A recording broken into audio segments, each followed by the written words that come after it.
Hi friends, മറ്റൊരു വീഡിയോയിലേക്ക് എല്ലാവർക്കും സ്വാഗതം. ഈ വീഡിയോയിൽ നമ്മൾ ഇന്നൊരു പ്രധാനപ്പെട്ട ഒരു ടോപ്പിക്കാണ്. നമ്മുടെ കേരള സംസ്ഥാനത്തെക്കുറിച്ചുള്ളൊരു പ്രധാന വാർത്തയാണ്. അതായത് സാമ്പത്തിക വളർച്ചയിൽ കേരളം രാജ്യത്തിന് മറ്റ് സംസ്ഥാനങ്ങളെ അപേക്ഷിച്ച് വളരെ പിറകിലാണ് എന്നുള്ളൊരു ശുഭകരമായിട്ടുള്ള വാർത്തയാണ് നമുക്ക് ഇന്ന് ഡിസ്കസ് ചെയ്യാനുള്ളത്. അതായത് കഴിഞ്ഞ 5 വർഷത്തെ വളർച്ചാ നിരക്ക് എടുത്തു നോക്കുമ്പോൾ സംസ്ഥാനത്തിൻ്റെ വളർച്ച ആവറേജ് 3.16% മാത്രമേ ഉള്ളൂ എന്നുള്ളൊരു റിപ്പോർട്ട്. ആ റിപ്പോർട്ടാണെന്ന് ചോദിച്ചു കഴിഞ്ഞാൽ RBIയുടെ റിപ്പോർട്ട് തന്നെയാണ്. RBIയുടെ 2023-24 എന്ന് പറയുന്ന statistics handbook of statistics for Indian States 2021-24 ഇവിടെ കാണിക്കുന്നുണ്ട്. RBIയുടെ സംസ്ഥാനങ്ങളെക്കുറിച്ചും അല്ലെങ്കിൽ യൂണിയൻ ടെറിട്ടറീസിനെ കുറിച്ചുള്ളൊരു ഹാൻഡ്ബുക്ക് ഓഫ് സ്റ്റാറ്റിസ്റ്റിക്സ് ആണ് പറയുന്നത്. അപ്പം ആ റിപ്പോർട്ടിനകത്തിലാണ് ഈ പറഞ്ഞ നമ്മുടെ കേരളത്തെക്കുറിച്ചുള്ള ഈ ഒരു വളരെ ശുഭകരമല്ലാത്ത ഒരു ന്യൂസ് അല്ലെങ്കിൽ റിപ്പോർട്ട് നമുക്ക് കേൾക്കുവാൻ സാധിക്കുന്നത്. അപ്പം മിസോറാം, ഛത്തീസ്ഗഡ്, ഗുജറാത്ത് സംസ്ഥാനങ്ങളാണ് പട്ടികയിൽ മുൻപിലുള്ളതെന്നും പറയുന്നുണ്ട്. അപ്പോൾ നമുക്കറിയാം നമ്മുടെ കേരളം മറ്റു പല മേഖലകളിൽ, അതായത് മാനവ വികസന സൂചികകളിൽ ഹ്യൂമൻ ഡെവലപ്മെൻറ്റ് ഇൻഡെക്സ് എന്നൊക്കെ പറയും. നമ്മുടെ ഹെൽത്ത്, എഡ്യൂക്കേഷൻ അതുപോലുള്ള കാര്യങ്ങളിലൊക്കെ നമ്മൾ മറ്റു സംസ്ഥാനങ്ങളെ അപേക്ഷിച്ച് വളരെയധികം മുൻപിലാണെങ്കിൽ തന്നെയും സമ്പദ് വ്യവസ്ഥയുടെ കാര്യം വരുമ്പോൾ നമ്മൾ മറ്റു സംസ്ഥാനങ്ങളെ അപേക്ഷിച്ച്, ഇൻക്ലൂഡിങ് നമ്മുടെ നെയ്ബറിങ് സ്റ്റേറ്റ്സ് എന്ന് പറയുന്നത് തമിഴ്നാട്, കർണാടക, തെലങ്കാന, ആന്ധ്ര ഇതുപോലുള്ള സംസ്ഥാനങ്ങൾ ആയിട്ട് നമ്മൾ കമ്പയർ ചെയ്യുമ്പോൾ പോലും നമുക്ക് ഒരു ഇൻക്രെഡിബിൾ എന്ന് പറയുന്ന അത്ഭുതകരമായിട്ടുള്ള വളർച്ച നേടുവാൻ സാധിച്ചിട്ടില്ല. അപ്പം ഈ കഴിഞ്ഞ 5 വർഷത്തെ ഒരു ശരാശരി അല്ലെങ്കിൽ ആവറേജ് ഗ്രോത്ത് എടുത്ത് നോക്കുമ്പോൾ 33 സംസ്ഥാനങ്ങളുടെയും കേന്ദ്രഭരണ പ്രദേശങ്ങളുടെയും റിപ്പോർട്ടിനകത്തിൽ നിന്നും കേരളത്തിൻ്റെ സ്ഥാനം 30-ാമതാണെന്നുള്ളതാണ്. വളരെ നല്ലതാണ്. അതായത് ഈ RBIയുടെ ഹാൻഡ്ബുക്ക് ഓഫ് സ്റ്റാറ്റിസ്റ്റിക്സ് ആണ് പറയുന്നത്. അതായത് 2018-19 അതുപോലെ 22-23 ഇടയിൽ, അതായത് 5 വർഷത്തിൻ്റെ ഇടയിൽ സംസ്ഥാനത്തിൻ്റെ മൊത്തം ആഭ്യന്തര ഉൽപ്പാദനത്തിൽ നമ്മൾ GSDP എന്ന് പറയും, ഗ്രോസ് സ്റ്റേറ്റ് ഡൊമസ്റ്റിക് പ്രോഡക്റ്റ് എന്ന് പറയും. മറ്റേ രാജ്യത്തിൻ്റെ കാര്യം പറയുമ്പോൾ നമ്മൾ GDP എന്നല്ല പറയത്തില്ല, ഗ്രോസ് ഡൊമസ്റ്റിക് പ്രോഡക്റ്റ് അല്ലെങ്കിൽ GNP, ഗ്രോസ് നാഷണൽ പ്രോഡക്റ്റ് എന്നാണ് പറയുന്നത്. ഇവിടെ സംസ്ഥാനങ്ങളെ കുറിച്ച് പറയുമ്പോൾ GSTP എന്ന് പറയും, ഗ്രോസ് സ്റ്റേറ്റ് ഡൊമസ്റ്റിക് പ്രോഡക്റ്റ് എന്നുള്ളത്. അപ്പം അതിനകത്തിൽ കേരളത്തിൻ്റെ ശരാശരി വാർഷിക വളർച്ചാ നിരക്ക് AAGR ഏതാണ്ട് 3.16% മാത്രമാണ്. അപ്പം നമുക്ക് പിറകിലുള്ളത് ഡൽഹി, ഉത്തരാഖണ്ഡ്, ഗോവ ഇതുപോലുള്ള സംസ്ഥാനങ്ങളാണ്. നമ്മൾ 30-ാമതാണെന്ന് പറഞ്ഞു. പിന്നെ 3 പേരുടെ ഉള്ളു അതിൻ്റെ പിന്നിലുള്ളത്. ഒന്ന് ഡൽഹി 3.13%, ഉത്തരാഖണ്ഡ് 2.16%, ഗോവയിൽ 0.70% മാത്രമേ ഉള്ളൂ ഗ്രോത്ത് കഴിഞ്ഞ 5 വർഷങ്ങളിൽ. വളരെ ഡിസ്മൽ പെർഫോമൻസ് ആണ്. അപ്പോൾ ഏറ്റവും മുൻപിലുള്ളത് മിസോറാം എന്ന് പറയുന്ന സ്റ്റേറ്റ്, ഛത്തീസ്ഗഡ്, ഗുജറാത്ത്. മിസോറാമിന് 6.75% വളർച്ച, ഛത്തീസ്ഗഡിന് 6.64%, ആവറേജ് ഗ്രോത്താണ് പറയുന്നത്. ഗുജറാത്ത് 6.26% എന്ന വളർച്ചാ നിരക്ക് കൈവരിച്ചിട്ട് അവർ 1, 2, 3 സ്ഥാനം നിലനിർത്തുന്നുണ്ടെന്ന് പറയുന്നത്. അപ്പോൾ കേരളത്തിനെ അപേക്ഷിച്ച് നോക്കുമ്പോൾ നമ്മുടെ പ്രധാനപ്പെട്ട ദക്ഷിണേന്ത്യൻ സംസ്ഥാനങ്ങളിലൊന്നാണല്ലോ തമിഴ്നാട്, കർണാടക, ആന്ധ്രാപ്രദേശ്, തെലങ്കാന. ഈ പറഞ്ഞ പ്രധാനപ്പെട്ട സ്റ്റേറ്റുകൾ സൗത്ത് ഇന്ത്യൻ സ്റ്റേറ്റ്സാണ്. അപ്പോൾ അവർ നമ്മളെക്കാളും മികച്ച പ്രകടനങ്ങളോ അല്ലെങ്കിൽ വളർച്ചയാണ് കൈവരിച്ചിട്ടുള്ളതെന്നും റിപ്പോർട്ട് പറയുന്നുണ്ട്. കർണാടകയുടെ സമ്പദ് വ്യവസ്ഥ 5.62%, തെലങ്കാന, തമിഴ്നാട്, ആന്ധ്രാപ്രദേശിൻ്റെ ഒക്കെ നോക്കുകയാണെങ്കിൽ തെലങ്കാനയ്ക്ക് 5.61%, തമിഴ്നാടിന് 5.27%, ആന്ധ്രാപ്രദേശ് 5.19% വളർച്ച രേഖപ്പെടുത്തിയിട്ടുണ്ട്. അപ്പോൾ കേരളത്തിനേക്കാൾ മച്ച് ബെറ്റർ ആയിട്ടുള്ള ഒത്തിരി ഗ്യാപ്പ് വളരെ വൈഡാണ് ശരിക്കും പറഞ്ഞു കഴിഞ്ഞാൽ ഈ 3-4 സംസ്ഥാനങ്ങളിലെ സൗത്ത് ഇന്ത്യൻ സ്റ്റേറ്റിൻ്റെ. അപ്പോൾ ഇതിനകത്തിൽ നമ്മൾ മനസ്സിലാക്കേണ്ട ഒരു കാര്യം, ഇതിന് കുറെ കാരണങ്ങളും പറയുന്നുണ്ട്. കാരണം എവിടെയും നമുക്ക് എക്സ്ക്യൂസസ് എന്ന് പറയുന്ന ചില കാര്യങ്ങളുണ്ടാവില്ല. ചിലത് റിയൽ ആയിരിക്കാം, ചിലത് വളരെ എന്താണ് പറയുന്നത്, റിയൽ അല്ലാത്ത ചില ഫാക്ടേഴ്സ് ആയിരിക്കാം, എക്സ്ക്യൂസസ് അല്ലെങ്കിൽ ചില ന്യായങ്ങളായിരിക്കാം. അത് പൊതുവേ നമ്മൾ പൊളിറ്റീഷ്യൻസിൻ്റെ ഭാഗത്ത് നമ്മൾ കേൾക്കുമ്പോൾ, അല്ലെങ്കിൽ ഭരണപക്ഷത്തുള്ള ആൾക്കാരുടെ ഭാഗത്തു നിന്ന് കേൾക്കുമ്പോൾ അവർക്ക് പല എക്സ്ക്യൂസസ് ഉണ്ടായിരിക്കും. എന്തുകൊണ്ട് വളർച്ച കുറഞ്ഞു, അല്ലെങ്കിൽ വളർച്ച ഇല്ലാത്തൊരവസ്ഥ എന്തുകൊണ്ടാണെന്നൊക്കെ ചോദിക്കുമ്പോൾ ഒരുപക്ഷെ അവർക്ക് ചില എക്സ്ക്യൂസ് ഉണ്ടായിരിക്കും. പക്ഷേ ഇത് RBIയുടെ പഠനമായതുകൊണ്ട് RBIയുടെ പഠനമായതുകൊണ്ട് ഇത് ചില ഫാക്ടേഴ്സിനെ ബേസ് ചെയ്ത് മാത്രമാണ് ഈ വളർച്ചാ നിരക്ക് കൂടാനും കുറയാനും ഒക്കെയുള്ള സ്റ്റേറ്റുകളുടെ കാരണങ്ങൾ അവർ എക്സ്പ്ലെയിൻ ചെയ്യുന്ന പറഞ്ഞത്. അപ്പം നമ്മൾ പറഞ്ഞ ഹ്യൂമൻ ഡെവലപ്മെൻറ്റ് ഇൻഡിസസിൽ അല്ലെങ്കിൽ ഇൻഡെക്സ് ഈ ഇൻഡിസസ് എന്ന് പറഞ്ഞാൽ ഇൻഡെക്സിൻ്റെ ഫുൾ ഫോമാണ് കേട്ടോ. ഇൻഡെക്സിൻ്റെ ഫുൾ ഫോമാണ് ഇൻഡിസസ് എന്ന് പറയുന്നത്. അപ്പം കേരള എക്കോണമി അല്ലെങ്കിൽ കേരളത്തിൻ്റെ സമ്പദ് വ്യവസ്ഥ അല്ലെങ്കിൽ കേരള എന്ന സംസ്ഥാനം വളരെ മുൻപിലാണെങ്കിൽ തന്നെയും നമുക്ക് RBIയുടെ ഹാൻഡ് ബുക്ക് ഓഫ് സ്റ്റാറ്റിസ്റ്റിക്സിൽ ഈ സാമ്പത്തിക വളർച്ചയുടെ കാര്യത്തിൽ 33 സ്റ്റേറ്റിലെ 30ാമത്തെ സ്ഥാനമാണ് നമുക്കുള്ളത് ഈ കഴിഞ്ഞ 5 വർഷത്തെ 2018 മുതൽ 23 വരെയുള്ള കാലയളവ്. അപ്പം average annual growth rate AAGR എന്ന് പറയും.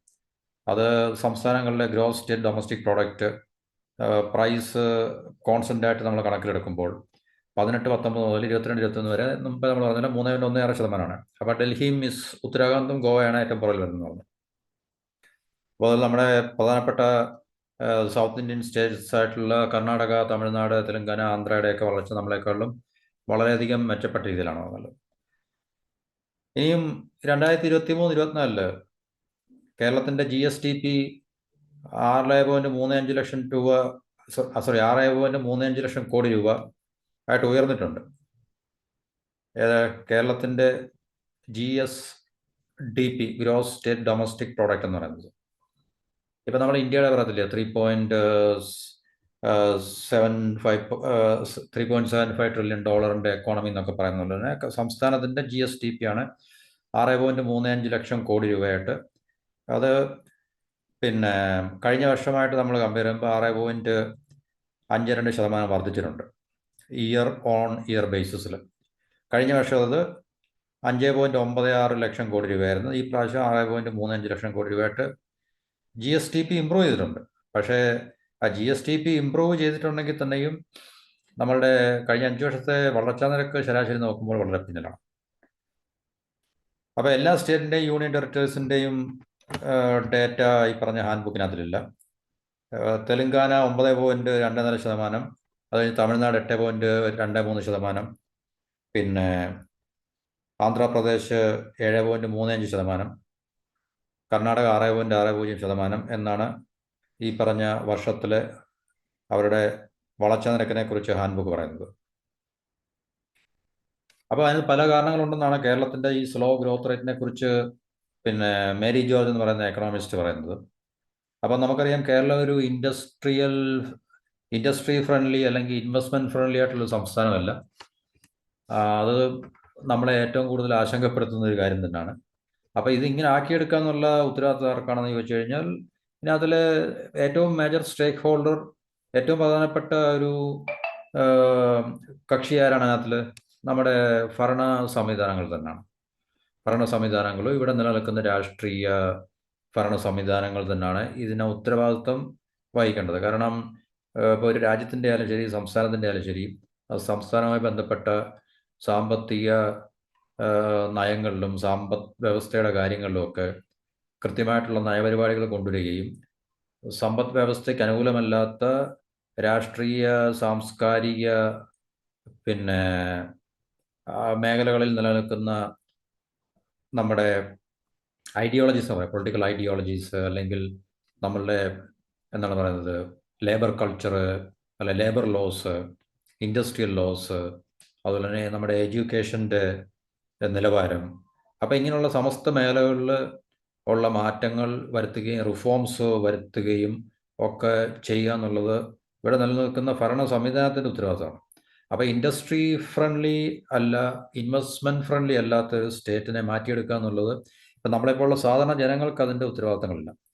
നിയമങ്ങളിൽ കൂടിയും നയപരമായ മാറ്റങ്ങളിൽ കൂടിയും അതിനെ ഒരു ഇൻഡസ്ട്രി ഫ്രണ്ട്ലി എക്കോസിസ്റ്റം ഉണ്ടാക്കിയെടുക്കുക, അല്ലെങ്കിൽ ഇൻവെസ്റ്റ്മെൻറ്റ് ഫ്രണ്ട്ലി ഇക്കോസിസ്റ്റം ഉണ്ടാക്കിയെടുക്കുക എന്നുള്ളത് ഭരണത്തിലിരിക്കുന്ന ഭരണവ്യവസ്ഥയുടെ ഉത്തരവാദിത്തമാണ്. അപ്പോൾ നമ്മൾ ഇപ്പോഴും ഇൻവെസ്റ്റ്മെൻറ്റ് ഫ്രണ്ട്ലി അല്ല, ഇൻഡസ്ട്രി ഫ്രണ്ട്ലി അല്ല. അതുകൊണ്ട് ശരിക്കും നമ്മുടെ എക്കോണമിയെ ബൂസ്റ്റ് ചെയ്യത്തക്ക രീതിയിലുള്ള ഇൻവെസ്റ്റ്മെൻറ്റ് ഈ കേരളത്തിന് പുറത്തു നിന്നുള്ള ഇൻവെസ്റ്റേഴ്സിൻ്റെ ഭാഗത്തു നിന്നും ഇങ്ങോട്ട് കാര്യമാത്രമായിട്ട് ഉണ്ടാകാനുള്ള സാധ്യത ഇല്ലെന്ന് തന്നെ നമുക്കറിയാം. കാരണം ഇൻവെസ്റ്റ് ചെയ്യുന്നവർ ശ്രദ്ധിക്കുന്ന പ്രധാനപ്പെട്ട ഘടകങ്ങൾ എന്ന് പറഞ്ഞു കഴിഞ്ഞാൽ, ഒന്ന് പിന്നെ ഇൻഫ്രാസ്ട്രക്ചർ, രണ്ട് പിന്നെ ക്വാളിറ്റി ഹ്യൂമൻ റിസോഴ്സ്, മൂന്ന് പിന്നെ ഇക്കണോമിക് അല്ലെങ്കിൽ ഫൈനാൻഷ്യൽ ലോസ് എന്ന് പറഞ്ഞാൽ നിയമങ്ങൾ. അപ്പോൾ ഈ മൂന്ന് പ്രധാനപ്പെട്ട കാര്യങ്ങൾ ഉണ്ട്. ഒന്ന് ഈ നമ്മളെ ഇൻഫ്രാസ്ട്രക്ചർ, അടിസ്ഥാന സൗകര്യങ്ങളുടെ ലഭ്യത, പിന്നെ വികസിതമായിട്ടുള്ള അല്ലെങ്കിൽ മോഡേണായിട്ടുള്ള അടിസ്ഥാന സൗകര്യങ്ങളുണ്ടോ എന്നുള്ളത് ഏറ്റവും പ്രധാനപ്പെട്ട ഘടകമാണ്. അപ്പോൾ നമുക്കറിയാം കേരളത്തെ സംബന്ധിച്ച് അത് എത്രത്തോളം മോഡേൺ ആണ് അല്ലെങ്കിൽ ഡെവലപ്ഡ് ആണെന്നുള്ളത് നമുക്ക് തീർച്ചയായിട്ടും മനസ്സിലാക്കാൻ സാധിക്കും. പിന്നെ രണ്ട്, quality human resource. Quality human resource എന്ന് പറഞ്ഞാൽ ഇപ്പം വാല്യൂ ചെയിനിൽ ഏറ്റവും മുൻപന്തിയിൽ നിൽക്കുന്ന കമ്പനികളൊക്കെ ഇവിടെ ഇൻവെസ്റ്റ് ചെയ്ത് ബിസിനസ് ചെയ്യണമെങ്കിൽ തീർച്ചയായിട്ടും ക്വാളിറ്റി ഹ്യൂമൻ റിസോഴ്സ് നമുക്കുണ്ടാണ്. അപ്പോൾ ക്വാളിറ്റി ഹ്യൂമൻ റിസോഴ്സ് ഉണ്ടാകണമെങ്കിൽ തീർച്ചയായിട്ടും അതിന് അനുകൂലമായിട്ടുള്ള വിദ്യാഭ്യാസ എഡ്യൂക്കേഷണൽ സിസ്റ്റംസും അല്ലെങ്കിൽ എഡ്യൂക്കേഷനും ഒക്കെ ഇവിടെ ഉണ്ടാകണം. അപ്പം ഒരു ഇൻഡസ്ട്രിയൽ ഗ്രോത്തിനെ സപ്പോർട്ട് ചെയ്യുന്ന അല്ലെങ്കിൽ ഇക്കണോമിക് ഗ്രോത്തിനെ സപ്പോർട്ട് ചെയ്യുന്ന എഡ്യൂക്കേഷനും അല്ലെങ്കിൽ അതുപോലുള്ള ഹ്യൂമൻ റിസോഴ്സ് ഡെവലപ്മെൻറ്റ് സംസ്ഥാനത്തോ രാജ്യത്തോ അല്ലെങ്കിൽ ഇൻവെസ്റ്റേഴ്സ് തീർച്ചയായിട്ടും ഇൻവെസ്റ്റ് ചെയ്യാൻ അവർ വിസമ്മതിക്കും. അപ്പോൾ കേരളത്തിനെ സംബന്ധിച്ച് ഇങ്ങനെയുള്ള ചില ബോട്ടിൽ നെക്സ് അല്ലെങ്കിൽ തടസ്സങ്ങൾ നമുക്ക് കാണാൻ സാധിക്കും. അപ്പം അതുപോലെ തന്നെ നമുക്കറിയാം ഇവിടുത്തെ നിലനിൽക്കുന്ന trade unionism, militant trade unionism എന്ന് പറയുന്നത് നമുക്കറിയാം. ട്രേഡ് യൂണിയനെ കുറിച്ച് നമുക്ക് എല്ലാവർക്കും അറിയാം. അപ്പം നമ്മുടെ സംസ്ഥാനത്തിൻ്റെ വികസനത്തിന് വളരെയധികം വിഘാതം സൃഷ്ടിക്കുന്ന ഒരു പ്രശ്നമാണ് ഇവിടുത്തെ ട്രേഡ് യൂണിയൻ സിസ്റ്റം എന്ന് പറയുന്നത്. അപ്പോൾ ഞാൻ നേരത്തെ പറഞ്ഞ നിലനിൽക്കുന്ന പൊളിറ്റിക്കൽ ഐഡിയോളജീസ് നമ്മുടെ സമ്പദ് വ്യവസ്ഥയ്ക്ക് അനുകൂലമല്ല എങ്കിൽ അതിനെ മാറ്റിയെടുക്കുക എന്നുള്ളത് ഇവിടെ നിലനിൽക്കുന്ന രാഷ്ട്രീയ വ്യവസ്ഥയുടെ ഉത്തരവാദിത്തമാണ്. ജനങ്ങൾക്കൊന്നും ചെയ്യാൻ സാധിക്കത്തില്ല. കാരണം ജനങ്ങൾ വോട്ട് ചെയ്ത് ഒരു പാർട്ടിയെ മാറ്റി മറ്റൊരു പാർട്ടി അധികാരത്തിൽ വന്നു കഴിഞ്ഞാൽ തന്നെയും അവരെല്ലാം ഫോളോ ചെയ്യുന്ന സിസ്റ്റം മോറോർലെസ് സെയിം ആണെങ്കിൽ ജനങ്ങളുടെ ജീവിത നിലവാരത്തിൽ കാര്യമായിട്ടുള്ള മാറ്റങ്ങൾ ഉണ്ടാക്കുവാൻ സാധിക്കത്തില്ല. ജനങ്ങളുടെ ജീവിത നിലവാരത്തിൽ മാറ്റം ഉണ്ടാകണമെങ്കിൽ സമ്പദ് വ്യവസ്ഥയിൽ കാര്യമായിട്ടുള്ള വളർച്ച ഉണ്ടാകണം. ഒരു സംസ്ഥാനത്ത് അല്ലെങ്കിൽ രാജ്യത്ത് വെൽത്ത് ക്രിയേറ്റ് ചെയ്യപ്പെടണം. വെൽത്ത് ക്രിയേറ്റ് ചെയ്യപ്പെടുക എന്ന് മാത്രമല്ല, വെൽത്ത് എല്ലാ ജനങ്ങളിലേക്കും ഡിസ്ട്രിബ്യൂട്ട് ചെയ്യാനുള്ള ഒരു സംവിധാനം അത് സ്റ്റേറ്റ് ഏറ്റെടുക്കുകയും വേണം. ഭരണ സംവിധാനം അല്ലെങ്കിൽ ഗവൺമെൻറ് എന്നൊക്കെ പറയുന്നത്. അപ്പം കേരളത്തിൻ്റെ പ്രധാന പ്രശ്നം ഇതാണ്. ഒന്ന്, ഇൻഡസ്ട്രി അല്ലെങ്കിൽ ഇൻവെസ്റ്റ്മെൻറ്റ് ഫ്രണ്ട്ലി അല്ല. പിന്നെ അതുകൊണ്ട് ഇൻവെസ്റ്റ്മെൻറ്റുകൾ വരാനുള്ള സാധ്യതയില്ല. അപ്പം ഒരു ഇൻഡസ്ട്രിയലിസ്റ്റ് അല്ലെങ്കിൽ ഒരു എൻ്റർപ്രണർ ഇപ്പം ചെറുകിട വ്യവസായികളെ സംബന്ധിച്ചുള്ള വലിയ വലിയ വാല്യൂ ക്രിയേറ്റ് ചെയ്യപ്പെടുന്ന രീതിയിലുള്ള അല്ലെങ്കിൽ ടെക്നോളജിക്കലി സപ്ലൈ ചെയിനിലോ അല്ലെങ്കിൽ വാല്യൂ ചെയിനിലൊക്കെ ഏറ്റവും മുൻപന്തിലുള്ള കമ്പനികൾ അല്ലെ കോർപ്പറേറ്റ്സ് ഒക്കെ ഇവിടെ ഇൻവെസ്റ്റ് ചെയ്യണമെങ്കിൽ തീർച്ചയായിട്ടും അവർക്ക് ഇൻവെസ്റ്റ്മെൻറ്റ് ഫ്രണ്ട്ലി ആയിട്ടുള്ള ഒരു ഇക്കോസിസ്റ്റം ഉണ്ടാകണം. അത് നമ്മളെ ഇൻഫ്രാസ്ട്രക്ചർ അതിൻ്റെ ഒരു പ്രൈമറി ഘടകമാണ്. പിന്നെ ഞാൻ പറഞ്ഞ quality human resource, educated work force എന്നൊക്കെ പറഞ്ഞിട്ട്, പിന്നെ കൺഡ്യൂസീവ് ആയിട്ടുള്ള അനുകൂലമായിട്ടുള്ള വ്യവസായ നയങ്ങൾ, ഇക്കണോമിക് ലോസ്, ഫൈനാൻഷ്യൽ ലോസ്, ഇതൊക്കെ വേണം. പിന്നെ നമുക്കറിയാം നികുതി എന്ന് പറഞ്ഞാൽ ഇപ്പം GST ആയതുകൊണ്ട് അത് കേന്ദ്രത്തിൽ നിന്നാണ് അതിൻ്റെ മാറ്റങ്ങളും അല്ലെങ്കിൽ അമെൻമെൻറ്റ്സും ഒക്കെ തന്നെ വരുന്നത്. അപ്പോൾ സംസ്ഥാനങ്ങൾ തീർച്ചയായിട്ടും അതിനകത്ത് വലിയ കൺട്രോളോ ഇൻഫ്ലുവൻസ് ഒന്നുമില്ല. എന്നിരുന്നാൽ തന്നെയും നമുക്ക് ഒരു സംസ്ഥാനത്തിന് അനുകൂലമായിട്ടുള്ള ചില സജഷൻസും അല്ലെങ്കിൽ നിർദ്ദേശങ്ങളൊക്കെ അവർ GST കൗൺസിലിന് കൊടുത്തു കഴിഞ്ഞാൽ ഒരുപക്ഷെ ആ ഒരു മാറ്റങ്ങൾ ഇൻകോർപ്പറേറ്റ് ചെയ്യുമായിരിക്കും. അപ്പോൾ അതൊക്കെ ഭരണത്തിലിരിക്കുന്ന ഭരണ സംവിധാനത്തിൻ്റെ ഇവിടെ നിലനിൽക്കുന്ന പൊളിറ്റിക്കൽ ഐഡിയോളജീസ് മൊത്തമായിട്ടുള്ള രാഷ്ട്രീയ നമ്മളെന്താ പറയുന്നത് ഐഡിയോളജീസ് എന്ന് പറഞ്ഞില്ലേ, ഇവിടെ നിൽക്കുന്ന പൊളിറ്റിക്സാണ് ശരിക്കും. പൊളിറ്റിക്സുമായിട്ട് ബന്ധപ്പെട്ടാണ് ബാക്കി എല്ലാ ഘടകങ്ങളും ആണല്ലോ. അപ്പോൾ അതിനെ നമുക്ക് ടോട്ടലി ചേഞ്ച് ആക്കാതെ നമുക്ക് ഇങ്ങനെ ഒരു അട്രാക്റ്റീവ് ആയിട്ടുള്ളൊരു പ്ലേസ് ബിസിനസ് ചെയ്യാൻ, എന്ത് ബിസിനസ്സും ഈസ് ഓഫ് ഡൂയിങ് ബിസിനസ് പറയും, ഈസി ആയിട്ട് ഇവിടെ ബിസിനസ് ചെയ്യുവാനും അങ്ങനെ ബിസിനസ് ചെയ്ത് ഇവിടെ വെൽത്ത് ക്രിയേറ്റ് ചെയ്യാനും ഉള്ളൊരു കണ്ടീസീവ് അനുകൂലമായിട്ടുള്ളൊരു ഇക്കോസിസ്റ്റം അല്ലെങ്കിൽ പരിസ്ഥിതി ഉണ്ടാക്കിയെടുക്കുക എന്നുള്ളത് പ്രധാനപ്പെട്ട അതിൻ്റെ സ്റ്റേക്ക് ഹോൾഡർ ഉത്തരവാദി എന്ന് പറഞ്ഞാൽ ഗവൺമെൻറ് തന്നെയാണ്. ഗവൺമെൻറ് മാത്രമല്ല, നിലനിൽക്കുന്ന പൊളിറ്റിക്കൽ സംവിധാനങ്ങൾ തന്നെയാണ് ശരിക്കും പറഞ്ഞു കഴിഞ്ഞാൽ. അപ്പോൾ ട്രേഡ് യൂണിയനിസം അല്ലെങ്കിൽ ട്രേഡ് യൂണിയൻ വലിയൊരു ഓബ്സ്റ്റക്കിൾ അല്ലെങ്കിൽ ഒരു ബോട്ടിൽ നെക്കുന്ന വലിയ തടസ്സമാണ് നമ്മുടെ സമ്പദ് വ്യവസ്ഥയുടെ മുന്നോട്ടുള്ള പോക്കിന്. പിന്നെ അവർ പറയുന്നത് പറഞ്ഞാൽ മറ്റു കാരണങ്ങൾ എന്ന് പറഞ്ഞു കഴിഞ്ഞാൽ എന്താണ്? മറ്റു കാരണങ്ങൾ വിലത്തകർച്ച, അപ്പം മാതൃമരണ നിരക്ക്. അപ്പം ചില ഈ ഹ്യൂമൻ ഡെവലപ്മെന്റ് ഇൻഡിസസിൽ കേരളം മുമ്പിലാണെന്ന് പറഞ്ഞു. ആയുർദൈർഘ്യം, നമ്മുടെ ലിവിങ് എന്താ പറയുക, ലിവിങ് ലൈഫ് ദൈർഘ്യം, ആയുർദൈർഘ്യം, അതുപോലെ തന്നെ മാതൃമരണ നിരക്ക്, ഇതുപോലുള്ള ചില മേഖലകളിൽ ഈ നമ്മുടെ കേരളത്തിന് ചില സുപ്രധാന സ്ഥാനം അല്ലെങ്കിൽ മികച്ച പ്രകടനം കാഴ്ചവെക്കാൻ സാധിക്കുന്നതായിട്ട് RBI റിപ്പോർട്ട് വ്യക്തമാക്കുന്നുണ്ട്. അപ്പോൾ ഇവിടുത്തെ ഈ സാമ്പത്തിക വളർച്ച കുറയാനുള്ള കാരണം ചില നിലനിൽക്കുന്ന എക്സിസ്റ്റിംഗ് ഫാക്ടേഴ്സ് നമ്മൾ പറഞ്ഞു. കാരണം ഇൻവെസ്റ്റ്മെന്റ് ഫ്രണ്ട്ലി അല്ല, ഇൻഡസ്ട്രി ഫ്രണ്ട്ലി അല്ല. അതുകൊണ്ട് പൊതുവെ ആരും ഇൻവെസ്റ്റ് ചെയ്യാൻ സമ്മതം അല്ലെങ്കിൽ ആർക്കും പുറത്തുനിന്ന്, കേരളത്തിന് പുറത്ത് ഇന്ത്യക്കകത്തുള്ള മറ്റു സംസ്ഥാനങ്ങളിൽ നിന്നാലും ശരി, നമ്മുടെ രാജ്യത്തിന് പുറത്തുനിന്നുള്ള ഫോറിൻ ഇൻവെസ്റ്റേഴ്സ് ആയാലും ശരി, ഇവിടെ ഇൻവെസ്റ്റ് ചെയ്ത് ബിസിനസ് എസ്റ്റാബ്ലിഷ് ചെയ്യാനുള്ളൊരു സാധ്യത കമ്പാരിറ്റീവ്ലി കുറവാണ്. ഇല്ലെന്ന് പറയാൻ പറ്റത്തില്ല, കമ്പാരിറ്റീവ്ലി കുറവാണ്. പിന്നെ നിലനിൽക്കുന്ന trade unionism, political ideological systems, നമ്മുടെ കൾച്ചറൽ സിസ്റ്റംസ്, ഇതൊക്കെ തന്നെ ഒത്തിരി വിഘാതങ്ങൾ സൃഷ്ടിക്കുന്നുണ്ട്. പിന്നെ ഇതിൻ്റെ ഒരു പ്രധാനപ്പെട്ട ചില ഫാക്ടേഴ്സ് എന്ന് പറഞ്ഞാൽ വിലത്തകർച്ച, അതുപോലെ തന്നെ മനുഷ്യ വന്യജീവി സംഘർഷങ്ങൾ കാരണം ഈ അഗ്രികൾച്ചറിൻ്റെ, കാർഷിക മേഖലയൊക്കെ വളരെ പ്രതിസന്ധി നേരിട്ടുകൊണ്ടിരിക്കുന്ന ഒരു കാഴ്ച കൂടി നമുക്ക് കേരളത്തിൽ കാണാൻ സാധിക്കും. അതുപോലെ തന്നെ നമ്മുടെ കോവിഡിന് ശേഷം കേരളത്തിലേക്ക് ഒഴുകുന്ന ഈ വിദേശ NRIസിൽ നിന്നും കേരളത്തിലേക്ക് ഒഴുകുന്ന പണത്തിൻ്റെ ഒഴുക്കിൽ അല്ലെങ്കിൽ ആ ഒരു ഇൻഫ്ലോയ്ക്കൊക്കെ ഇടിവുണ്ടായത് സംസ്ഥാനത്തിൻ്റെ റിസോഴ്സിനൊരു ക്രഞ്ച് ഉണ്ടാക്കിയിട്ടുണ്ട്.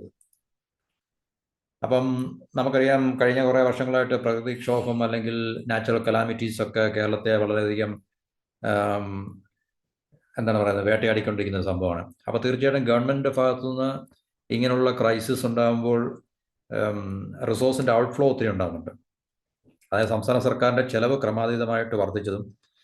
അപ്പോൾ അങ്ങനെ പല മേഖലകളിലും സോഷ്യൽ ഇൻവെസ്റ്റ്മെൻറ്റ് അല്ലെങ്കിൽ അതുപോലുള്ള ഇക്കണോമിക് ഇൻവെസ്റ്റ്മെൻ്റ് ഒക്കെ നടത്തുവാൻ തീർച്ചയായിട്ടും നമ്മുടെ സംസ്ഥാന സർക്കാരിൻ്റെ കപ്പാസിറ്റിയെ അത് ബാധിച്ചിട്ടുണ്ട്, ഇങ്ങനെയുള്ള പ്രശ്നങ്ങളൊക്കെ പറഞ്ഞാൽ. അപ്പോൾ വേണ്ടത്ര റിസോഴ്സ് നമ്മുടെ സംസ്ഥാന സർക്കാരിന് ഉണ്ടാക്കിയെടുക്കുവാൻ കഴിയാതെ വരുന്നുണ്ട്. കാർഷിക മേഖല വളരെ പ്രതിസന്ധിയിലാണ്. പിന്നെ വ്യവസായ മേഖല നമുക്കറിയാം, കേരളത്തിന് വ്യവസായം ഇല്ലല്ലോ ശരിക്കും പറഞ്ഞു കഴിഞ്ഞാൽ. വ്യവസായം ഇല്ലാത്തതിന് കാരണം ഞാൻ പറഞ്ഞു, ഇവിടെ നിലനിൽക്കുന്ന ട്രേഡ് യൂണിയൻസും പൊളിറ്റിക്കൽ സിസ്റ്റംസാണ്. ഒരു പ്രത്യേക രാഷ്ട്രീയ പാർട്ടി എന്നല്ല, എല്ലാ രാഷ്ട്രീയ പാർട്ടികളും ഒരു സെയിം കൾച്ചർ ഷെയർ ചെയ്യുന്നതുകൊണ്ട് അവരെല്ലാം ഇതിന് ഉത്തരവാദികളാണ്. അപ്പം തീർച്ചയായിട്ടും ഇവിടെ industry, production, manufacturing, industrial establishment പിന്നെ തമിഴ്നാട്ടിലെ പോലോ ആന്ധ്രാപ്രദേശിലെ പോലോ തെലങ്കാനയെ പോലോ കർണാടക അല്ലെങ്കിൽ മറ്റ് സംസ്ഥാനം, മഹാരാഷ്ട്ര, ഇതുപോലുള്ള സംസ്ഥാനങ്ങളെ പോലെ ഉണ്ടാകുവാനുള്ള സാധ്യത വളരെ കുറവാണ്. അപ്പോൾ അതിനനുകൂലമായിട്ടുള്ള നിയമങ്ങൾ ഉണ്ടാകണം. പിന്നെ taxation laws, economic laws, financial laws എന്ന നിയമങ്ങളാണ് LAW ലോ. അപ്പോൾ ഇതിലൊക്കെ പിന്നെ മാറ്റങ്ങൾ വരുത്തുവാൻ സംസ്ഥാന ഭരിക്കുന്ന രാഷ്ട്രീയ പാർട്ടിക്കും അല്ലെങ്കിൽ ഇവിടുത്തെ രാഷ്ട്രീയ സംവിധാനത്തിനുമൊക്കെ ഉത്തരവാദിത്തങ്ങളുണ്ട്. അപ്പോൾ ആ ഉത്തരവാദിത്തമൊക്കെ അവർ ഏറ്റെടുത്തു കഴിഞ്ഞാൽ മാത്രമേ ഒരു വിഷണറി ആയിട്ടുള്ള ലീഡർഷിപ്പും അങ്ങനെയുള്ള ഇൻസ്റ്റിറ്റ്യൂഷൻസും ഒക്കെ, കാരണം ഇക്കണോമിക്സ് ഏത് രാജ്യത്തിനെ നമ്മൾ നോക്കിക്കഴിഞ്ഞാലോ അല്ലെങ്കിൽ ഏത് സ്ഥലത്തിൻ്റെ സാമ്പത്തിക പുരോഗതി നമ്മൾ നോക്കിക്കഴിഞ്ഞാലോ അതിനെ സപ്പോർട്ട് ചെയ്യുന്നത് ഒന്നാമതായി ലീഡർഷിപ്പ് ഉണ്ടാകും, വിഷണറി ലീഡർഷിപ്പ് ഉണ്ടാകും, ദീർഘവീക്ഷണമുള്ള നേതാക്കൾ ആ രാജ്യത്തിൻ്റെ അല്ലെങ്കിൽ ആ ഒരു പ്രത്യേക സ്ഥലത്തിന്, ഇപ്പം നമ്മൾ സംസ്ഥാനത്തെക്കുറിച്ച് സംസ്ഥാനത്തിൻ്റെ നേതാവായിട്ട് അല്ലെങ്കിൽ ലീഡറായിട്ട് ഉണ്ടാകുക എന്നുള്ളത് ഏറ്റവും പരമപ്രധാനമായിട്ടുള്ളൊരു ഘടകമാണ്. രണ്ടെന്ന് പറഞ്ഞു കഴിഞ്ഞാൽ അതിനെ സപ്പോർട്ട് ചെയ്യുന്ന പവർഫുള്ളായിട്ടുള്ള ഇൻസ്റ്റിറ്റ്യൂഷൻസ് ഉണ്ടാകണം. ഇപ്പം നമ്മുടെ കേരളത്തിൽ വ്യവസായ വകുപ്പുണ്ട്. വ്യവസായ വകുപ്പെന്ന് പറഞ്ഞാൽ നമുക്കറിയാം എത്രത്തോളം അത് എഫക്റ്റീവ് ആണെന്നുള്ളത് നമുക്കറിയാം. അപ്പം ആ വ്യവസായ വകുപ്പ് എന്ന് പറയുന്ന ഡിപ്പാർട്ട്മെന്റ് അല്ലെ മിനിസ്ട്രി, ആ മിനിസ്ട്രിയുടെ കീഴിൽ അല്ലെങ്കിൽ മിനിസ്ട്രിയുടെ നിയന്ത്രണത്തിൽ അല്ലെങ്കിൽ മിനിസ്ട്രി പെർമിഷൻ കൊടുത്ത് പ്രൈവറ്റ് മേഖലയെല്ലാം ശരി, അതുപോലെ പവർഫുൾ ഇൻസ്റ്റിറ്റ്യൂഷൻസ് ഉണ്ടാണ് ശരിക്കും പറഞ്ഞു കഴിഞ്ഞാൽ. ആ പവർഫുൾ ഇൻസ്റ്റിറ്റ്യൂഷൻസ് ആകണം ഇക്കണോമിക് ഗ്രോത്തിനെ അല്ലെങ്കിൽ നമ്മുടെ സമ്പദ് വ്യവസ്ഥയുടെ വളർച്ചയെ മുന്നോട്ട് ലീഡ് ചെയ്യാൻ. അതുപോലുള്ള ഇൻസ്റ്റിറ്റ്യൂഷൻസ്, പവർഫുൾ ആയിട്ടുള്ള ഇൻസ്റ്റിറ്റ്യൂഷൻസ്, ഇഫക്റ്റീവ് ആയിട്ടുള്ള എഫിഷ്യൻ്റ് ആയിട്ടുള്ള ഇൻസ്റ്റിറ്റ്യൂഷൻ അല്ലെങ്കിൽ ഇൻസ്റ്റിറ്റ്യൂഷൻസ് ഉണ്ടെങ്കിലേ സാധിക്കത്തുള്ളൂ. ഇപ്പം ഇൻസ്റ്റിറ്റ്യൂഷൻ എന്ന് പറയുമ്പോൾ നമുക്കറിയാം, ഇപ്പം നീതി ആയോഗ് എന്ന് പറയുന്നത് അതൊരു ഇൻസ്റ്റിറ്റ്യൂഷനാണ്. നമ്മുടെ രാജ്യതലപ്പത്ത്, കേന്ദ്ര തലപ്പത്ത് നമ്മൾ നോക്കുമ്പോൾ നീതി ആയോഗ്, RBI ഒരു ഇൻസ്റ്റിറ്റ്യൂഷനാണ് അല്ലേ. അപ്പം നേരത്തെ പ്ലാനിംഗ് കമ്മീഷൻ ഉണ്ട്, അപ്പം അത് ഇൻസ്റ്റിറ്റ്യൂഷനാണ്. അപ്പം അതൊക്കെ എഫക്റ്റീവ് ആണെന്നല്ല ഞാൻ പറഞ്ഞത്. അപ്പം അതുപോലുള്ള ഇഫക്റ്റീവായിട്ടുള്ള പവർഫുള്ളായിട്ടുള്ള പിന്നെ ഇൻസ്റ്റിറ്റ്യൂഷൻസ്, സാമ്പത്തിക നേട്ടം ഉണ്ടാക്കിയ രാജ്യങ്ങളിലെല്ലാം അങ്ങനെയുള്ള ഇൻസ്റ്റിറ്റ്യൂഷൻസ്, ആ ഒരു സർക്കാർ ഗവൺമെൻറ് തന്നെ ഇൻസ്റ്റിറ്റ്യൂഷനാണ്. ആ ഗവൺമെൻറ് തന്നെ വളരെ എഫിഷ്യൻ്റ് ആയിട്ടുള്ള ഇൻസ്റ്റിറ്റ്യൂഷനായിട്ട് മാറുക. എന്നിട്ട് അവരുടെ നിയന്ത്രണത്തിലുള്ള ഇതുപോലുള്ള സമ്പദ് മേഖലയെ മുമ്പോട്ട് നയിച്ചുകൊണ്ട് പോകാൻ കഴിയത്തക്ക രീതിയിലുള്ള നയപരിപാടികൾ സ്വീകരിക്കുവാനും സർക്കാരിനെ അഡ്വൈസ് ചെയ്യാനും അല്ലെങ്കിൽ അവരെ ഉപദേശിക്കാനൊക്കെ കഴിവുള്ള ഇൻസ്റ്റിറ്റ്യൂഷൻസിനെ ഉണ്ടാക്കിയെടുക്കുക എന്നുള്ളതും വളരെ പ്രധാനപ്പെട്ട ഒരു കാര്യമാണ്. അപ്പം ഇന്ത്യയിലെ ഏറ്റവും കൂടുതൽ അപ്പോൾ ഈ സംസ്ഥാന സർക്കാരിൻ്റെ ചെലവ് ക്രമാതീതമായിട്ട് വർദ്ധിച്ചത് കേരളം മുന്നോട്ട് പോകാനുള്ള കാരണങ്ങളാണെന്ന് RBI പറയുന്നുണ്ട്. അപ്പോൾ കേരളത്തിലെ ഏറ്റവും ഉയർന്ന പെൻഷൻ ചെലവിൽ 5ാം സ്ഥാനത്താണെന്നാണ് പറയുന്നത് 2023-24. കാരണം പെൻഷൻ ഏറ്റവും കൂടുതൽ കൊടുക്കേണ്ടി വരും, കൂടുതൽ ആൾക്കാർ പെൻഷനേഴ്സ് ആയിട്ടുണ്ട്. അപ്പോൾ അത് സംസ്ഥാന സർക്കാരിൻ്റെ റിസോഴ്സിനെ, വിഭവത്തെ ഏറ്റവും കൂടുതൽ ബാധിക്കുന്നൊരു കാര്യമാണ്. പെൻഷൻ ബാധ്യത 2022-23 26,689 കോടി രൂപയായിരുന്നത് 23-24 28,240 കോടി രൂപയായിട്ടാണ് ഉയർന്നത്. പിന്നെ ക്ഷേമ പ്രവർത്തനങ്ങൾ ഒരിക്കലും ഒരു സർക്കാരിന് ഒഴിവാക്കാൻ കഴിയില്ല. പക്ഷേ നമുക്കത് സാമ്പത്തികമായിട്ട് എത്രത്തോളം പ്രൊഡക്റ്റീവാണ് എന്നുള്ളത് വലിയൊരു വിഷയം കൂടാണ്, മനസ്സിലായില്ല.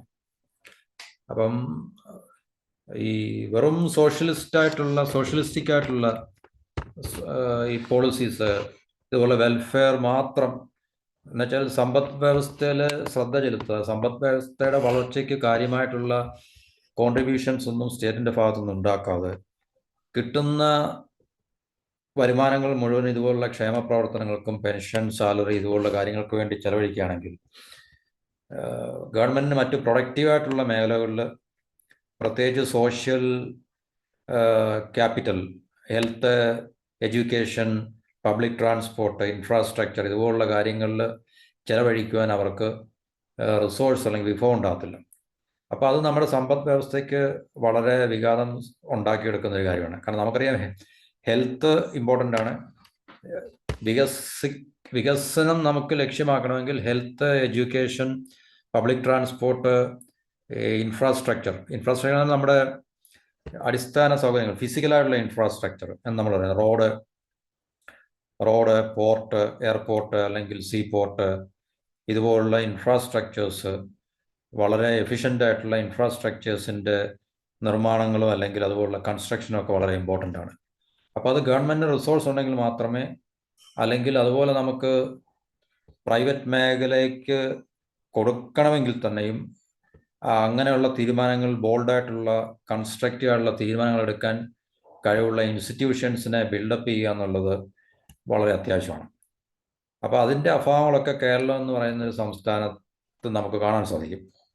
അപ്പം ഇതൊക്കെയാണ് നമ്മുടെ സമ്പദ് വ്യവസ്ഥയെ മുന്നോട്ട് നയിക്കുവാൻ ഉപയോഗിക്കുന്ന അല്ലെങ്കിൽ ഉപകാരപ്പെടുന്ന ചില മേഖലകൾ എന്ന് പറഞ്ഞത്: infrastructure, education, health, public transport. ഇപ്പോൾ പബ്ലിക് ട്രാൻസ്പോർട്ട് എന്ന് പറഞ്ഞാൽ നമുക്കറിയാം, ഈ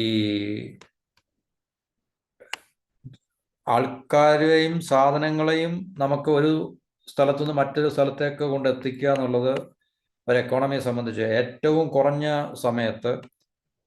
കുറഞ്ഞ സമയത്ത് ഉദാഹരണത്തിന് ട്രിവാൻഡ്രം ടു എറണാകുളം ഇപ്പം ജോലിക്ക് പോകുന്ന ആൾക്കാർക്ക് ഇപ്പോൾ നിലനിൽക്കുന്ന, ഇപ്പോൾ ഒരു 5-5.5 മണിക്കൂറോ 6 മണിക്കൂറോ കൊണ്ട് അവർക്ക് എത്തിച്ചേരാൻ സാധിക്കുന്ന സ്ഥലത്ത് ആ ഒരു ടൈം എടുക്കാൻ സാധിക്കത്തക്കുള്ള ഇൻഫ്രാസ്ട്രക്ചർ ഉണ്ടെങ്കിൽ തീർച്ചയായിട്ടും എക്കോണമിയുടെ പ്രൊഡക്ടിവിറ്റി വളരെയധികം വർദ്ധിക്കുന്നതായിട്ട് നമുക്ക് കാണാൻ പറ്റും.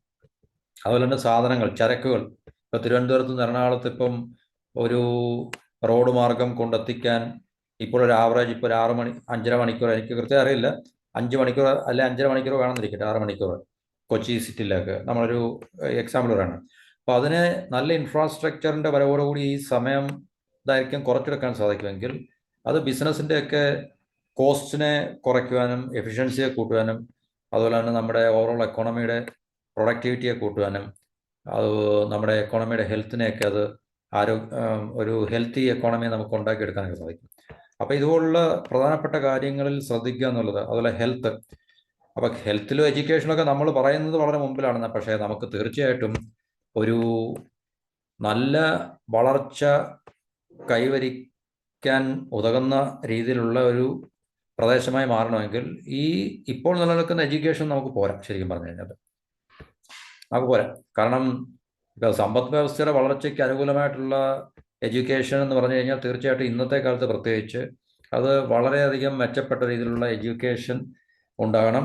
അതുപോലുള്ള എഡ്യൂക്കേഷൻ കൊടുക്കാൻ കഴിയുന്ന എഡ്യൂക്കേഷണൽ ഇൻസ്റ്റിറ്റ്യൂഷൻസിൻ്റെ പിന്നെ എന്താ പറയുന്നത് അങ്ങനെയുള്ള എഡ്യൂക്കേഷണൽ ഇൻസ്റ്റിറ്റ്യൂഷൻസ് എസ്റ്റാബ്ലിഷ് ചെയ്യാൻ കഴിയണം. അപ്പോൾ ഇതെല്ലാം ഗവൺമെൻറ് പോളിസികളിൽ കൂടെ മാത്രമേ ഇതിനെല്ലാം മാറ്റിയെടുക്കാൻ സാധിക്കത്തുള്ളൂ. നമ്മൾ എഡ്യൂക്കേഷൻ മുമ്പാണെന്നൊക്കെ പറയാം മറ്റു സംസ്ഥാനങ്ങളെക്കാളും, പക്ഷേ നമ്മളെക്കാളും സാമ്പത്തിക വളർച്ച കൈവരിച്ചിട്ടുള്ള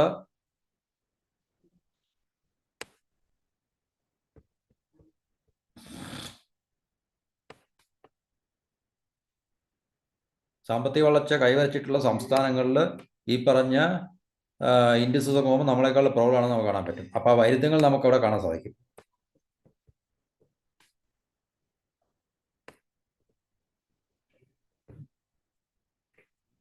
അപ്പോൾ കേരളത്തിൻ്റെ ഈ എഡ്യൂക്കേഷനിലും ഹെൽത്തിലൊക്കെ മുമ്പിലാണെന്ന് പറഞ്ഞാൽ നമുക്കതിനെ ക്യാപിറ്റലൈസ് ചെയ്യാൻ, ഒരു സമ്പദ് വ്യവസ്ഥയുടെ വളർച്ചയിലേക്ക് ക്യാപിറ്റലൈസ് ചെയ്യാൻ ഉള്ള തരത്തിൽ നമുക്കറിയാം. ഇപ്പോഴും നമ്മൾ ഹയർ എഡ്യൂക്കേഷന് വേണ്ടി തമിഴ്നാട്ടിലോ കർണാടകത്തിലോ ഒക്കെ തന്നെ ഇപ്പോഴും നമ്മുടെ വിദ്യാർത്ഥികൾ പോകുന്നു പറഞ്ഞു കഴിഞ്ഞാൽ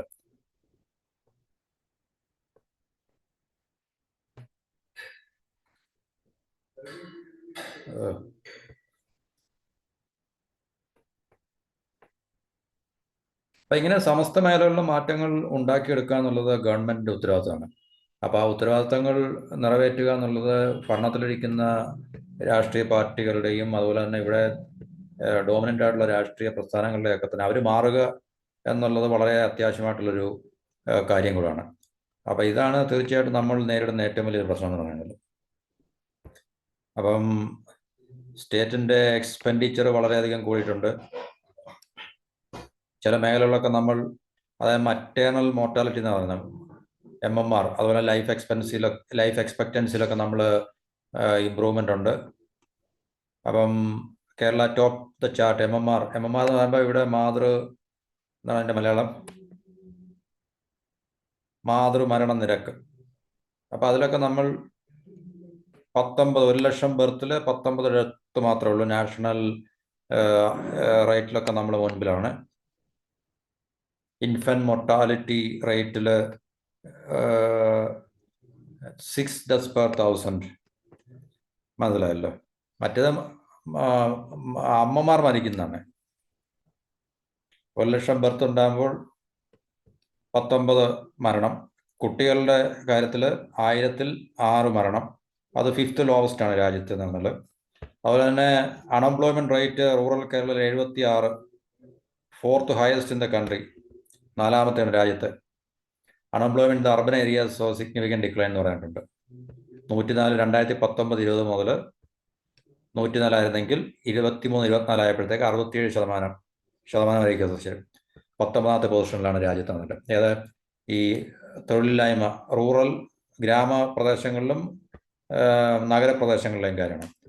അപ്പം ഇതെല്ലാം വളരെ ആശങ്കാപരമായിട്ടുള്ള അല്ലെങ്കിൽ ആശങ്ക ഉണർത്തുന്ന കാര്യങ്ങൾ തന്നെയാണ്. അത്ര പോസിറ്റീവായിട്ടുള്ളൊരു ട്രെൻഡ് അല്ലെങ്കിൽ ഡേറ്റയല്ല നമുക്ക് ഇവിടെ പറഞ്ഞ് കേൾക്കുവാൻ സാധിക്കുന്നതാണ്. അപ്പോൾ ഇത് ഇവിടെ കാണിക്കുന്ന ടേബിൾ എന്ന് പറഞ്ഞാൽ GSDP ഗ്രോത്ത് റേറ്റ് ആണ്. പ്രധാനപ്പെട്ട നമ്മുടെ തെക്കേ ഇന്ത്യൻ സംസ്ഥാനങ്ങളുടെ കേരളം ഉൾപ്പെടെ തമിഴ്നാട്, കർണാടക, ആന്ധ്രാപ്രദേശ്, തെലങ്കാന 2018-19 മുതൽ 23-24 വരെ 5 വർഷത്തെ. അപ്പോൾ കേരളം 18-19 7.37% GSDP. പിന്നെ അത് 19-20 അതൊക്കെ കോവിഡിൻ്റെ സമയമൊക്കെ ആയിരുന്നു. അതുകൊണ്ടാണ് ഈ നെഗറ്റീവ് ഗ്രോത്ത് ഒക്കെ വരുന്നത്. എല്ലാ സംസ്ഥാനങ്ങളും നമ്മൾ നോക്കിക്കഴിഞ്ഞാൽ നെഗറ്റീവ് ഗ്രോത്ത് വരുന്നത് ഈ കോവിഡ് സമയം കൊണ്ട് ആയിരിക്കാം. പിന്നെ 2021-22 അത് ഇമ്പ്രൂവ് ചെയ്തിട്ടുണ്ട്. 11.78%, 22-23 4.24% കുറഞ്ഞു. 23-24 6.52% അത് കുറഞ്ഞിട്ടുണ്ട്, കൂടിയിട്ടുണ്ട്. എവിടുന്ന് 22-23 4.24% നിന്നും 6.52% കൂടിയിട്ടുണ്ട്. തമിഴ്നാട് 7 നിന്നും 8.23% കൂടി. പിന്നെ കർണാടക അതുപോലെ തന്നെ 6.41,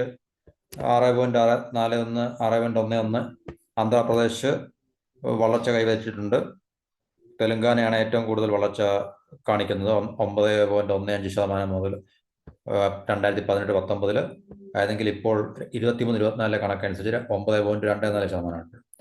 അപ്പം കേരളം ഒഴിച്ച് കേരളം 2021-22 ഏറ്റവും കൂടുതൽ വളർച്ച കേരളത്തിനായിരുന്നു തോന്നുന്നു. കാരണം 11.78%, തെലങ്കാനയ്ക്ക് 11.18%. പക്ഷേ ഈ വളർച്ചാ നിരക്ക് നമുക്ക് നിലനിർത്തിക്കൊണ്ട് പോകുവാൻ സാധിച്ചില്ല എന്നുള്ളതാണ്. അടുത്ത വർഷം 4.24 കുത്തനെ അത് താഴുകയും ചെയ്തിട്ടുണ്ട്. മറ്റ് സംസ്ഥാനങ്ങളെയൊക്കെ അപേക്ഷിച്ച് വളരെ കുറവാണ്. ഈ 23-24 നമ്മളുടെ വളർച്ചാ നിരക്ക് മറ്റ് സംസ്ഥാനങ്ങളെ അപേക്ഷിച്ച് വളരെ താഴെയാണ്. ഏറ്റവും കൂടുതൽ തെലങ്കാനയ്ക്കാണ് 9.24%, തമിഴ്നാട് 8.23% കൈവരിച്ചിട്ടുണ്ട്. അപ്പോൾ ഇങ്ങനെയുള്ള പ്രശ്നങ്ങൾ നമുക്ക് തീർച്ചയായിട്ടും കേരളത്തെ സംബന്ധിച്ച് കാണാൻ സാധിക്കും. പിന്നെ ഇവിടെ സ്റ്റേറ്റ് ഗവൺമെൻറ് എക്സ്പെൻഡിച്ചേഴ്സിനെ കുറിച്ച് നമ്മുടെ പ്രകൃതിക്ഷോഭങ്ങൾക്ക് ശേഷം, അല്ലെ പ്രകൃതിക്ഷോഭം ഉണ്ടായതിനു ശേഷം വെള്ളപ്പൊക്കം അതുപോലുള്ള പ്രശ്നങ്ങളൊക്കെ ഉണ്ടായിക്കഴിഞ്ഞാൽ കേരളത്തിന് വൻതോതിൽ പണം ചിലവഴിക്കേണ്ടതായിട്ടുണ്ട്. അപ്പം അത് 232%-ഓളം 2011-12 മുതൽ 2011-12 എത്രയായിരുന്നു? 14,181 ലക്ഷം 2011-12 ചെലവഴിച്ചെങ്കിൽ 47,060 ലക്ഷം 2023-24 ചെലവഴിക്കേണ്ടി വന്നു എന്ന് പറയുന്നുണ്ട്. അപ്പം 3,13,376 ലക്ഷം ഫ്ലഡ് ഹിറ്റ് 2018-19 വെള്ളപ്പൊക്ക ദുരിതബാധിത പ്രദേശങ്ങൾക്ക് വേണ്ടി വെള്ളപ്പൊക്കവുമായി ബന്ധപ്പെട്ട് നമ്മുടെ സംസ്ഥാന സർക്കാരിന് ചെലവഴിക്കുന്നുണ്ട്. അപ്പോൾ അതൊക്കെ വളരെ ഭീമമായിട്ടുള്ള തുകകളാണ്. നമ്മുടെ സംസ്ഥാനത്തിൻ്റെ റിസോഴ്സിനെ അല്ലെങ്കിൽ ട്രഷറിയെ വൻതോതിൽ ബാധിക്കുന്ന ഒരു പ്രശ്നം തന്നെയാണ്. അതുകൊണ്ട് അപ്പോൾ ഇതൊക്കെ നമ്മുടെ സംസ്ഥാനത്തിൻ്റെ വളർച്ചയ്ക്ക് വിഘാതം സൃഷ്ടിച്ച ചില കാര്യങ്ങളാണെന്ന് പറഞ്ഞത്. അതുപോലെ ഫൈനാൻസ് സെക്ടറിൽ 2022-23 ടാക്സ് 58,341 കോടി രൂപയിൽ നിന്ന് 70,159 കോടി രൂപയായിട്ട് ടാക്സ് റവന്യൂ കൂടിയിട്ടുണ്ട്. ടാക്സ് റവന്യൂ കൂടി എന്ന് പറഞ്ഞു കഴിഞ്ഞാൽ അത് ഒരു പോസിറ്റീവ് ഇൻഡിക്കേഷൻ ആണ്, ഇല്ലെന്ന് പറയാൻ പറ്റില്ല നമുക്ക്. ഒന്നുകിൽ ടാക്സ് റവന്യൂ കൂടുന്നത് എന്തുകൊണ്ടാണ്?